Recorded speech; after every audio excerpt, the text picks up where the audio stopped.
This week's gospel picks up directly after last week's, in which Jesus had called the 12 disciples, told them to go out 2 by 2 and start preaching. Well, Herod found out about it. King Herod heard of it, for Jesus' name had become known. Some said, John the Baptizer has been raised from the dead. That is why these powers are at work in him. But others said, it is Elijah. And others said, it is a prophet like one of the prophets of old. But when Herod heard of it, he said, John, whom I have beheaded, has been raised. For Herod had sent and seized John and bound him in prison for the sake of Herodias, his brother Philip's wife, because he had married her. For John said to Herod, it is not lawful for you to have your brother's wife. And Herodias had a grudge against him and wanted to kill him.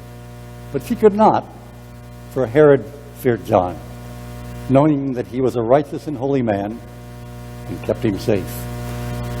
When he heard him, he was much perplexed, and yet he heard him gladly. But an opportunity came when Herod on his birthday gave a banquet for his courtiers and officers and the leading men of Galilee. For when Herodias' daughter came in and danced, she pleased Herod and his guests, and the king said to the girl, ask me whatever you wish, and I will grant it. And he vowed to her, whatever you ask me, I will give you, even half of my kingdom. And she went out and said to her mother, what shall I ask? And she said, the head of John the Baptizer. And she came immediately with haste to the king and asked, saying, I want you to give me at once the head of John the Baptist on a platter. And the king was exceedingly sorry, but because of his oaths and his guests, he did not want to break his word to her. And immediately the king sent a soldier of the guard and gave orders to bring him his head. He went and beheaded him in the prison and brought his head on a platter and gave it to the girl, and the girl gave it to her mother. When his disciples heard of it, they came and took his body and laid it in a tomb.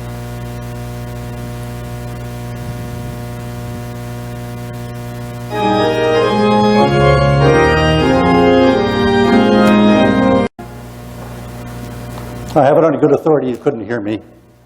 Is this better? Is this too much? Too much.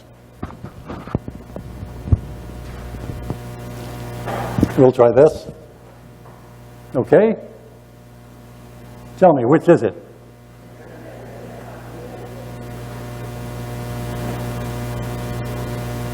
Okay, now tell me, which is it? Science and religion? Or science or religion? Or maybe something in between? This is not a particularly old debate, because science is barely 200 years old. But it does hark back to a much older discussion of faith versus thought, wisdom, and knowledge. The responses to the current debate can really be summarized in 3 schools of thought. First, science and religion are mutually exclusive and contradictory. Science is based on experimentation and the ability to reproduce the experiment. Religion is based on revelation and faith. The conflict of most evangelicals and other fundamentalists with science places them in this school. About 45% of Americans believe that evolution is not correct. Science tells us that evolution has brought us new species. By comparison, only 16% of people in the United Kingdom, 75% of people in Saudi Arabia do not believe in evolution. Science also has told us, I'll count on your fingers, the Earth is 4.5 billion years old. Human activities have heated the world significantly in the last 100 years. Genetically altered organisms pose no harm to humans or the environment. Vaccinations are effective in preventing diseases and are beneficial to society.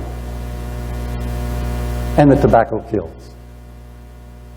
Time magazine had a very interesting article earlier this year with the cover story called "The War on Science," summarizing the views on these and other subjects. Yet a proportion of American society, mostly on the political right, but also on the left, and everywhere in between, dispute any or all of these statements. Time concluded that humans at any position of the political spectrum reject logical explanations when they seem to disagree with their core beliefs and desires, as in, do not bother me with the facts. I like my cigarettes, and evolution couldn't possibly be correct. Basically, these people have rejected the scientific method. They have said religion or science, and chosen religion. Recognizing these attitudes, Richard Dawkins, distinguished evolutionary biologist and author of the 1970s book, The Selfish Gene, some of you may have read it, concluded that, quote, religion is corrosive to science. It teaches people to be satisfied with trivial, supernatural, non-explanations, and to accept authority, revelation, and faith, instead of always insisting on evidence. End of the quote. Scientific atheists and Marxist atheists are just two of the recent proponents of this point of view, creating essentially another version of fundamentalism. Atheists have said religion or science, and chosen science. Famously, Yuri Gagarin. Who of you have heard of Yuri? Well, in 1961, he returned from the first manned flight into space. The Russians were up there and we weren't. And famously, he said, I looked and looked and looked, and I did not see God. Gagarin was an amiable guy, for whom such a quote seems to me unlikely, and indeed official transcripts do not indicate he ever made this statement. But the Russian press did publish it. I prefer an alternative version, probably equally apocryphal, in which Nikita Khrushchev himself, the head of the Soviet Union, demanded of Gagarin on his return, "So, Yuri, did you see God up there?" And Gagarin replied, "Yes, sir, I did." And Khrushchev immediately said, "Don't ever tell anyone." But then the patriarch of the Russian Orthodox Church cornered Gagarin and said, "Well, Yuri, did you see God up there?" Mindful of what the premier said, Gagarin said, "No, sir, I did not." Whereupon the prelate said, "Don't tell anybody." So you have both points of view. In Marxist Russia, religion had been rejected and almost eliminated, whereas science and technology were at the forefront. But the communists allowed the Orthodox Church to continue to exist for historical and cultural reasons. The Soviet Union represented an example of the second school, whereby science and religion operate in distinct spheres. They can be entirely compatible because they address different aspects of existence. This was the opinion of Stephen Jay Gould, another distinguished evolutionary biologist, as he wrapped it in the jargon phrase of non-overlapping magisterials, to which he gave the acronym NOMA. I had to go look up magisterial in several dictionaries and distilled out of them that it appears to be a master principle, an essence, or an authority. Even the awesome or the awful in its original meaning. National Academy of Sciences of the United States reported, another quote, "Science and religion occupy two separate realities of human experience. Demanding that they be combined detracts from the glory of each." A politic, wishy-washy statement trying to be politically correct while saying nothing and satisfying no one. But do they occupy separate realms? Both religion and science draw heavily from faith and revelation. I have never seen electrons, but I have strong faith they exist. Neither the electronic theory nor the evolutionary theory has been proved in a mathematical sense. And I believe in both because of the overwhelming scientific evidence. Yes, faith is an important part of science, and for that matter, so is revelation. Almost every scientist, in the search for explanation of data and in the never-ending effort to generate new ideas and hypotheses, has come up dry until suddenly, in a flash of revelatory insight, the explanation or the new idea presents itself. I well remember a Saturday morning in 1967 when I was a young assistant professor at Northwestern. I had spent days staring at molecular models, tables of data that would not yield a satisfactory explanation. I had immersed myself in the data and even dreamed about them. Suddenly, I grasped the explanation. It fitted everything. It was truth. I ran out of my office in a eureka moment like Archimedes, but fully closed, and grabbed the first graduate student that I saw, telling him about my revelation. Years later, Ed Gamson told me, "I'll never forget the day you boiled out of your office like a wild man, insisting on telling me about your great discovery." I think that was in sarcasm. It is definitely possible to see the ecstatic, quasi-religious experience in science, or for that matter, in many other human endeavors. The complementarianism of science and religion has been accepted by many organized religions. I mentioned the Baha'i faith in particular, but also many versions of Buddhism and classical Shia Islam. The Dalai Lamas and the current Iranian government have seen no contradiction between science and their religions. It may come as a surprise to many of you that Iranian schools today are required to teach biology only from the evolutionary point of view, from elementary school up. Richard recently quoted Albert Einstein as an example of the complementarianism of science and religion. Quote, "Science without religion is lame. Religion without science is blind."